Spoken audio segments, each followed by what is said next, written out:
Hello everyone, this is Greg from Mystery Honey. You may not be able to hear me very well because I've lost my mic. Today I'm going to explain how to get rid of the scum that appears on the top of your honey when you've thrown it all into the settling tank like I've got here. So I'll show you what it looks like first and then I'll do some more explaining. So if you look here, there's like all this bubbly, waxy crap on the surface. It doesn't cause any issues. If you were to jar it, it just means that it's settled on the top of your honey inside the jars. So what I'm going to do is I'm just going to show you how to get rid of that. First of all, let's explain what it is. So what it is the very fine particles of wax that manage to make their way through the sieve. So I have a big 150 micron sieve on here. That takes the majority of the wax particles out, but the very fine flakes will come through. Now the positive of wax is that it floats. So if it's on water, it floats. If it's on honey, it floats. So all of the nasties, so the wax flakes or any detritus that's in the honey will float to the surface because it's quite buoyant. So what we do is we take some cling film, unbranded, we cut off sheets of it and we place it on the top surface. And what we do is try and push all the air bubbles out, and then once all that's gone, there's a particular trick on how to do this, and I've not once done it correctly. Just so you know, it usually takes like 2 or 3 tries for me, but what you do is you grab it by the middle and then you twist very slowly, and you have to do a very smooth action as you lift it up. What happens is that the surface tension of the cling film will drag all that wax up into it, and the twisting motion will make it connect and stick together as it is lifted up. Then what you do is you quickly throw it in a bucket, like so. This is from last year. Throw it in a bucket, and then it's really good for making mead out of. So usually you have like a good kilogram or so of honey that's left. I don't know if you can see what's left from last year. So what you do is you just throw it in a bucket and then add hot water to it, mix it around, and there you go, you've got mead. The wax particulate will separate as well, and it's much easier to get the wax off the top of the mead using a siphoning technique. You can't really siphon honey. Well, you can, but you have to use a strong pump. I'm going to show you how to do that now. Got my cling film ready, so let's get cracking. So first of all, we have to remove the lid, and then we have to measure up the cling film. Make sure you've got a pair of scissors nearby for when you need to cut it. Now, what you want to do is go well over the size of the settling tank opening. So if you stick it over like that, make sure you've got a couple of inches either side, and I'll explain that in a second. Okay, that's that. So what we're going to do is we're going to fold it gently inwards like that. So I don't know if you can see that, but it's actually settling on the top surface quite readily.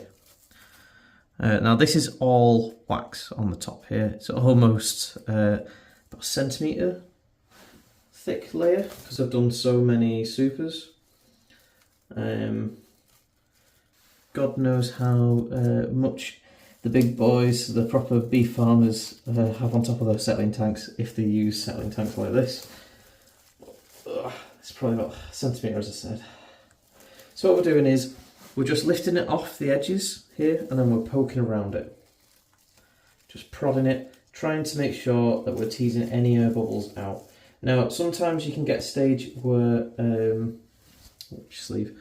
sometimes you can get a stage where you've actually run out of space over here, like the cling film has gone into the honey. That's fine, just cut another sheet and push it in. So as you can see here, I'm going to have this space here that's left untouched.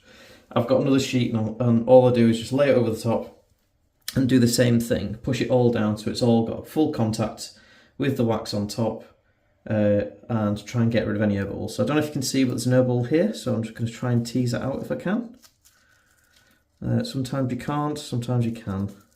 If you can't, don't worry. Just have to push it and try and edge it along. And this is one of the reasons why it's very difficult to do it in the first go. But it does a fantastic job even.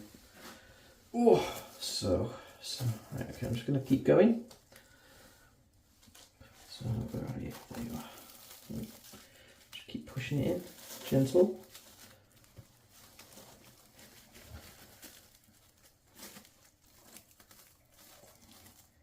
Just keep pushing it.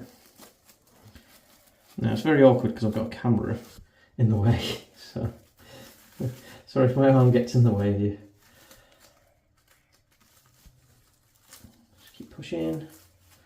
I'm trying to get it so it's all nice and flush with the wax.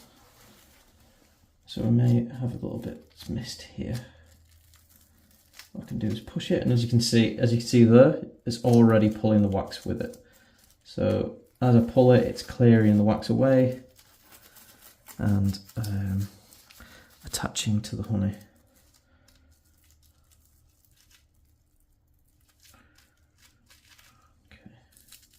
So what you want to do is you want to try and get it right along the lip here, because sometimes you'll get wax that just stays there, and it's fine for the majority of the honey, depending how much you've got.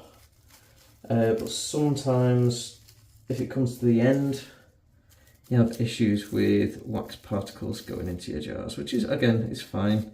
It's perfectly natural, it's perfectly safe to eat. It just doesn't look great presentation wise. People buy things from the way it looks mostly. Right, so that side is done. Well, what I've done is I've peeled any remaining cling film off the edge and just folded it on top of itself like that, if you can see there. Right, I'll do this side now. Here's what I cut earlier. Ignore this, this is a little thermometer that I've got for the heated jacket that I've built.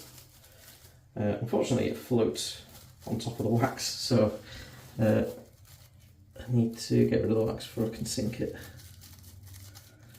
Again, all I'm doing is just pushing it down gently, trying to make contact with the wax surface as best I can, and trying to push out all the air bubbles that I can find. I think that this thermometer is going to cause trouble for me. We'll see. Try and overlap the cling film, like that, if you can. It just means that you only have to pull one thing then. Right, I think I'm nearly there. There's a few bits that I've missed, namely around these wires, but it's not really much that I need to worry about right now. Okay, so make sure that the air is as pushed out as possible. Okay, and then now I'm going to get my bucket ready, because when I need to remove this, it's going to have to be a quick job of just dropping it in. So open the lid. Right, so I've got the bucket right here. It's just going to go down here, right by the side. So I'm going to be swirling it, and then just dropping it straight into there. Right, here we go. Now I'm on camera, it's not going to work. So pinch it and lift and twist. And as you can see, all that scum, or the majority of the scum, is coming along with it. So turn it, twist it, and then drop it in. As you can see, the majority of that scum has gone now. So what I can do now is at a stage where I can probably jar. Because this scum isn't going to cause any trouble with the honey that's at the bottom, because all the honey at the bottom is completely clear. What I'll do is I'll wait for a day or so, and this patch here and the stuff around the edges here should start to settle again flat, and then I'll do another try. But for now I can go straight to jarring. As you can see, I've got a fresh bag here full of honey, wax and all sorts. So I haven't actually got any room to make any more mead at the moment, so I'm just going to keep it in this bucket. Honey doesn't go off, it crystallises like this stuff here. So that's crystallised honey there, but it's perfectly safe to eat, and it's perfectly safe to make mead out of. So yeah, when I want to make mead next, I've got a batch of honey ready for it. It's about 2 kilograms in there, I'd say. Right, onwards and upwards. So if you look at that, it's lovely, lovely honey. I've got about 210 kilograms in here right now. When it gets to about halfway, I'll start adding in the rest of it. Probably got about 400, 500 kilograms of honey this season, which isn't bad. It's much less than I was expecting, but it's looking great, and hopefully we can get it jarred up and stuff in the next few days. So I hope you enjoyed this video. It's a bit of an niggly thing that seems to be the first question of a lot of new beekeepers when they do their first extraction and they see all the scum on the top and like, oh, my honey's crap. It's not, it's just hiding underneath the wax. But yeah, if you enjoyed this content, please hit the like button. If you want to see more content like this, hit the subscribe button. Most of all, I hope you have an amazing day and I hope to see you soon. Bye.